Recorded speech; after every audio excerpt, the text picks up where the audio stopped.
ஜெய் ஸ்ரீராம் என்கின்ற நேர்மறை எண்ணத்தோடு, நேர்மறை முழக்கத்தோடு உங்களை வணங்கி மகிழ்வது உங்கள் வீட்டு பிள்ளை எறும்பு கூட்டம் தண்டபாணி. இன்றைக்கி ஸ்ரீராம நவமி. எல்லாரும் ஆற்றுல ராமரை வச்சு வீட்டில் எல்லாம் கொண்டாடுவீங்க. ரொம்ப ஒரு சந்தோஷமான ஒரு நாள். ஒரு நல்ல உலக உத்தமன், ஒரு உன்னதமான புத்திரன், தவசீலன், இந்த இந்த உலகத்தில் இருக்கக்கூடிய எல்லா இளைஞர்களுக்கும் முன்மாதிரியாக இருக்க வேண்டும் என்று காட்டிய ராமனுடைய பிறந்த நாள். ரொம்ப சந்தோஷம். உலகம் யாவையும் தாம் உளவாக்கலும் நிலை பெறுத்தலும் நீக்கலும் நீங்களா அழகிலா விளையாட்டு உடையார் அவர் தலைவர் அன்னவர்க்கே சரண் நாங்களே. கம்பராமாயணத்தில் முதல் பாடல். இந்த பாடலை பாடி நம்ம ஆரம்பிப்போம். பாலகாண்டத்தில் நான் ஒரு விஷயத்தை நான் உங்களுக்கு தெளிவாக சொல்கிறேன். ஆழ்வார்கள் நிறைய பாடியிருக்காங்க. நிறைய 4000 பாடலுக்கு மேலே 4000 திவ்ய பிரபந்தங்கள் எல்லாம் நல்லா பாடியிருக்காங்க, நிறைய பாடியிருக்காங்க. ஆனால் அதே மாதிரி நம்ம அருணகிரிநாதரும் விஷ்ணுவை பற்றி, வைணவத்தை பற்றி, ராமனை பற்றி ரொம்ப பாடியிருக்கார். நீங்கள் தொடர்ந்து நீங்கள் திருப்புகழ் படிச்சுட்டு வந்தீங்கன்னா அதில் அவர் எவ்வளோ தூரம் வைணவத்தை கலந்து பாடியிருக்காரு அப்படின்றது உங்களுக்கு நல்லாவே புரிஞ்சிக்க முடியும்.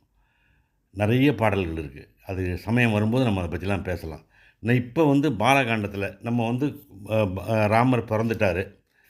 ராமர் பிறக்க போகிறாருன்னு வச்சுக்கோங்களேன்.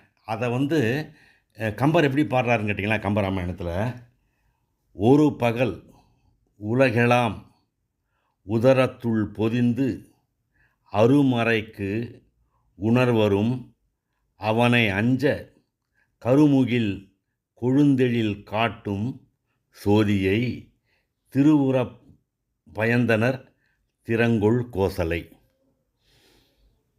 அதாவது ராம அவதாரத்தை ரொம்ப அருமையாக கம்பர் அவருக்கே உரித்தான ஒரு கம்பீரத்தோட ஒரு பாடுறாரு. வயிற்றுக்குள் உலகையெல்லாம் வைத்தவன் எவ்வளவு பெரியவனாக இருப்பான், அவ்வளவு பெரியவனை உயர்ந்த வேதங்கள் இன்று வரை பூரணமாக உணர்ந்து கொண்டதில்லையாம்.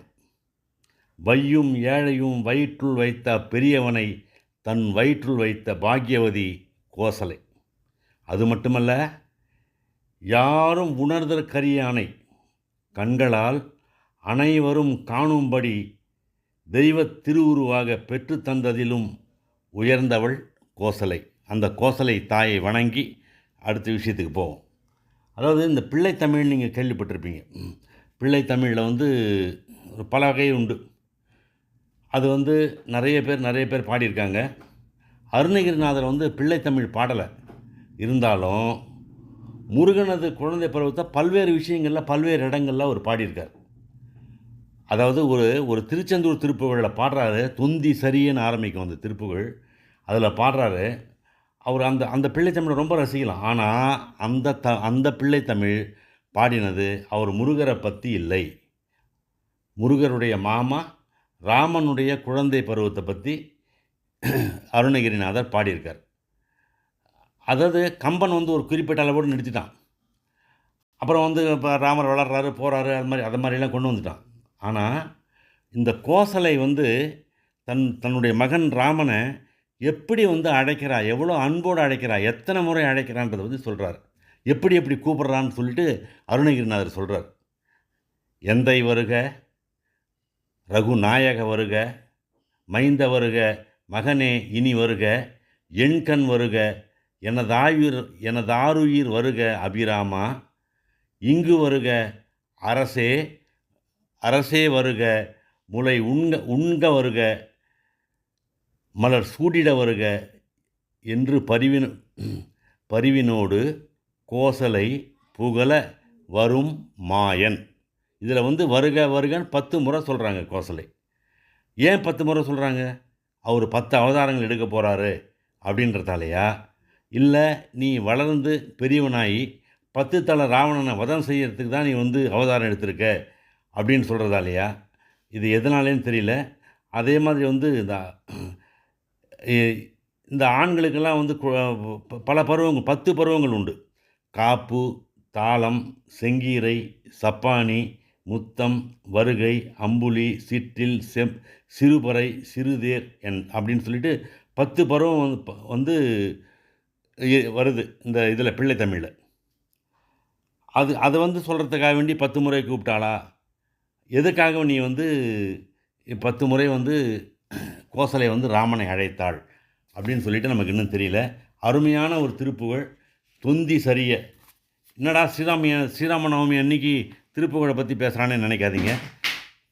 எத்தனையோ திருப்புகழ் பாடல்கள் அவர் ராமரை பற்றி பாடியிருக்கார். பச்சை புயல்னு பாடுறாரு பாருங்க முத்தை தெருவில். அது மாதிரி வந்து நிறைய பாடியிருக்கார். அடுத்தது நம்ம ராமன் வளர்ந்தான், போனான், வந்தான், சண்டை போட்டான், சீதை போனான், அதெல்லாம் இருக்கட்டும். அதுக்கெல்லாம் வந்து அதெல்லாம் வந்து எல்லாருக்குமே தெரிஞ்ச கதை தான். இப்போ எங்கள் ஊர்லாம் பார்த்தீங்கன்னா 10 நாள் வந்து ஸ்ரீராமநவமி நடக்கும். அந்த 10 நாளில் வந்து அப்படியே ஒரு நாள் வந்து ராமர் சீதா கல்யாணம், ஒரு நாள் வந்து ராமர் பட்டாபிஷேகம், அப்புறம் வந்து ஆஞ்சநேய உற்சவம் அப்படிலாம் பண்ணுவாங்க. அதில் வந்து ஒரு நாள் வந்து முழுக்க காலையில் 6 மணிக்கு எங்கள் தாத்தா ஆரம்பிப்பார். ராமன் ஆரம்பிப்பார். அப்படியே டீமாக போடுவார். 5 பேர். இன்றைக்கி காலையில் 6 மணிக்கு ஆரம்பித்தா மறுநாள் காலையில் 6 மணி வரையில் அந்த ஊரில் ராமநாமம் மட்டும்தான் கேட்கும். அதுவும் வந்து அந்த இதெல்லாம் ஒலிபெருக்கெல்லாம் வச்சுருவாங்க. எங்கே எப்படி திரும்பினீங்களாம் ராம் அதே போல் தான் கேட்டுட்ருக்கோம். அந்த ராமநாமம் வந்து மிக உன்னதமானது. நிறைய பேருக்கு வந்து நல்ல ஒரு வாழ்வை அழைச்சிருக்கு. நிறைய பேரோட கஷ்டங்களை வந்து நீக்கியிருக்கு. நிறைய பேருடைய பயங்களை போக்கியிருக்கு.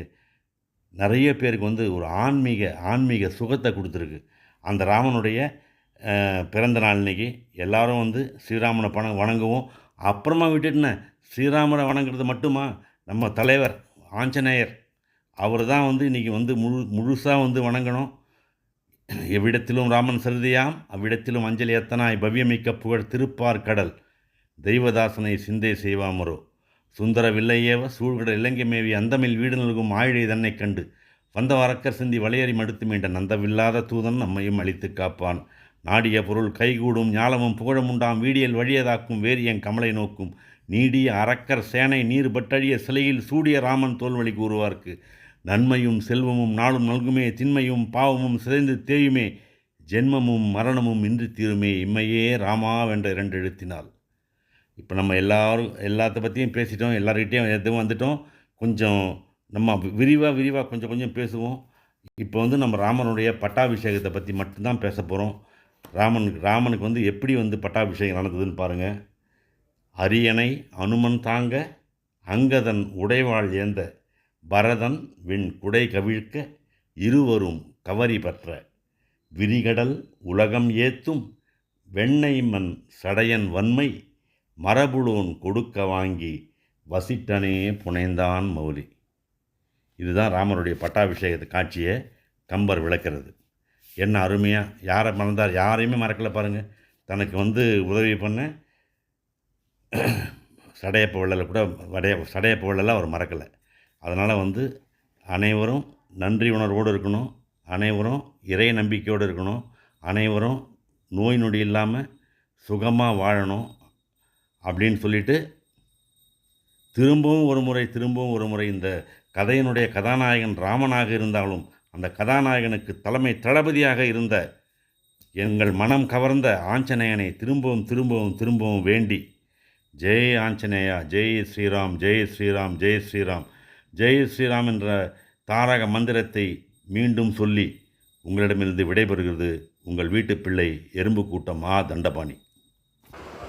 ராம ஜனார்தன ராவணமர்தன ராமானுஜக்ரஜ ராஜவிபோ பாமரமோச்சன பங்கஜலோச்சன பக்தஜன பிரிய பாலய மாம் भूमिजनायक भुक्तिप्रदायक भूसुरपालन भूमिपते श्यामलविग्रह शान्तगुरुः सन्नुत श्रीरामचन्द्र प्रभो सन्नुत श्रीरामचन्द्र प्रभो सन्नुत श्रीरामचन्द्र प्रभो।